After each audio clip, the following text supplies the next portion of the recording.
Bill Gates, from Harvard dropout to world's richest, the financial journey that changed the world.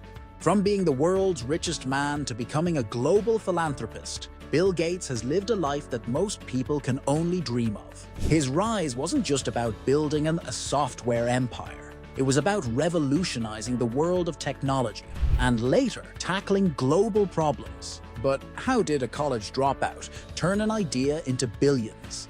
And what obstacles did he face along the way? Today, we're diving deep into the financial journey of Bill Gates, from the birth of Microsoft to his transformation into a philanthropic giant. Buckle up. This story is full of breakthroughs, controversies, and billion-dollar moves. Bill Gates was born to a well-off family in Seattle, Washington in 1955. His father was a lawyer, and his mother was a prominent businesswoman. But Bill's interest wasn't in law or corporate management. He was drawn to computers from a young age. As a teenager, Gates was a programming prodigy. In high school, he and his friend Paul Allen developed a computer program to manage class schedules, and they were soon writing software for companies before they even graduated. Gates enrolled at Harvard University in 1973, but dropped out 2 years later to pursue a dream that would change the world. Bill Gates' financial journey began with an idea: to create software for the newly emerging personal computer market. In 1975, he and Paul Allen co-founded Microsoft with a clear vision: a computer on every desk and in every home. But they needed to find a foothold in the rapidly evolving tech landscape. Their first big break came when then the world's largest computer company, approached Microsoft for an operating system. The catch? Microsoft didn't have one at the time. Instead of turning IBM away, Gates made a bold business move. He purchased the rights to an existing operating system, modified it, and licensed it to IBM as MS-DOS. This single deal would set the stage for Microsoft's dominance. And here's where Gates showed his financial savvy. He retained the rights to MS-DOS, allowing Microsoft to license it to other computer manufacturers. This move meant that Microsoft got a cut every time a PC was sold. The floodgates were open and money started pouring in. While MS-DOS was a success, Gates knew that to cement Microsoft's place in the tech world, he needed to innovate further. Enter Microsoft Windows. In 1985, Gates and his team launched Windows, a graphical user interface that made computing easier for the average user. Windows wasn't an instant hit, but by the early 1990s, it became the standard operating system for PCs worldwide. Microsoft's licensing model meant that every computer running Windows generated revenue for the company.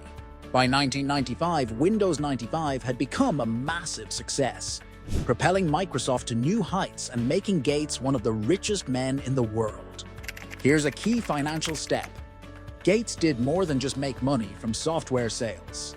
Microsoft's strategy involved securing long-term contracts with hardware manufacturers, ensuring that Windows was pre-installed on nearly every personal computer sold.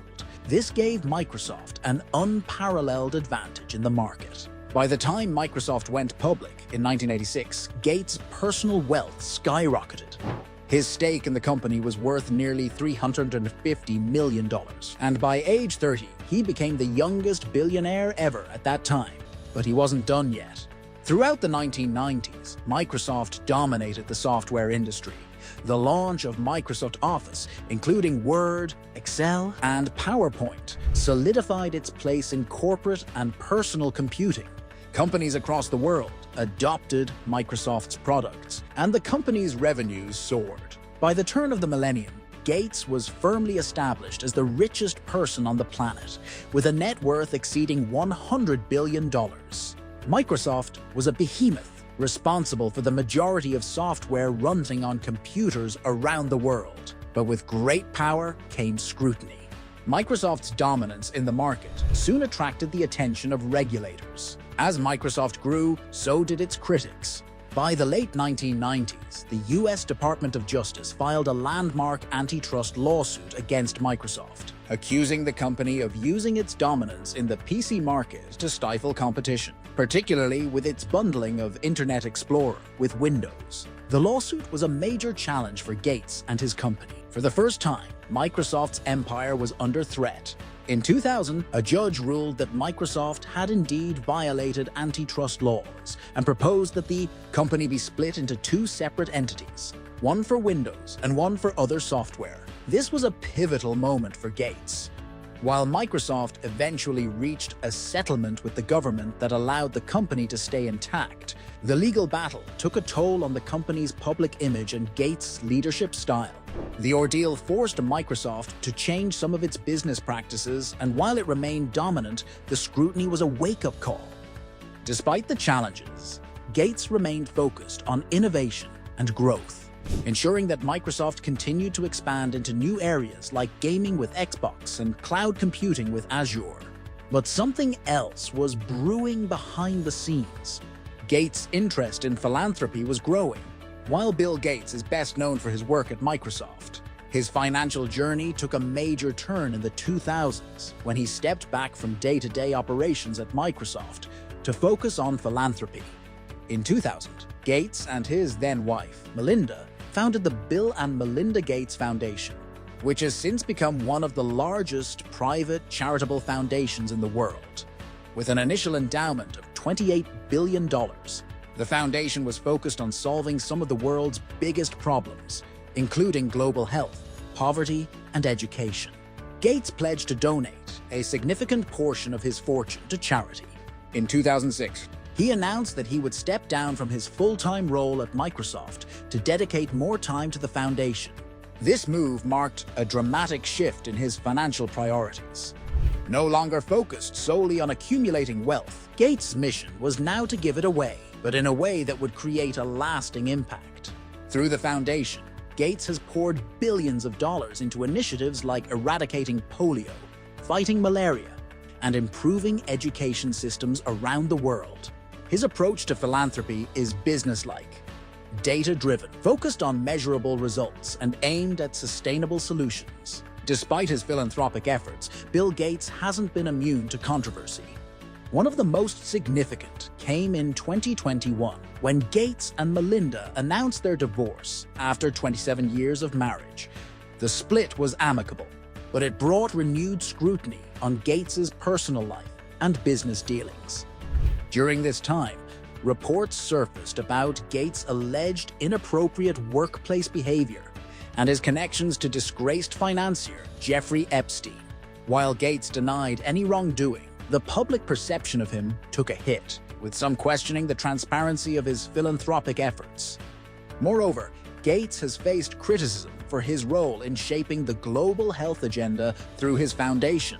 Some argue that his foundation wields too much influence over public health policy, while others question whether private billionaires should have such a significant role in solving global problems. Despite these controversies, Gates's financial empire and philanthropic legacy remain largely intact. His foundation continues to be a powerful force for good, and Gates himself has committed to giving away the vast majority of his fortune over his lifetime. As of today, Bill Gates' net worth is around $110 billion, making him one of the wealthiest people in the world. But Gates' focus is no longer on building his personal wealth. Instead, he's dedicated to using his fortune to solve global issues. Whether it's climate change, pandemic preparedness, or education reform, Gates is involved in some of the most pressing challenges of our time. And yet, his financial journey continues to evolve. Gates has invested heavily in clean energy through his company, Breakthrough Energy Ventures, which aims to fund innovations in sustainable energy. He's also a major advocate for climate change solutions, using his wealth and influence to push for technological advancements in the sector. While he may no longer be in the tech trenches at Microsoft, Gates's financial journey is far from over. His legacy as both a tech mogul and a philanthropist continues to shape the world. From revolutionizing personal computing to tackling some of the world's most urgent issues, Bill Gates's financial journey is one for the history books. He didn't just build a fortune, he built a legacy. And while both triumphs and controversies have marked his path, there's no denying that Gates' impact on both technology and philanthropy will be felt for generations to come. The question now is, how will he use the rest of his fortune to change the world? One thing's for sure, Bill Gates isn't done yet. Thanks for watching. I hope you liked the video. Subscribe to the channel and hit the bell icon to get instant notifications of upcoming exciting videos.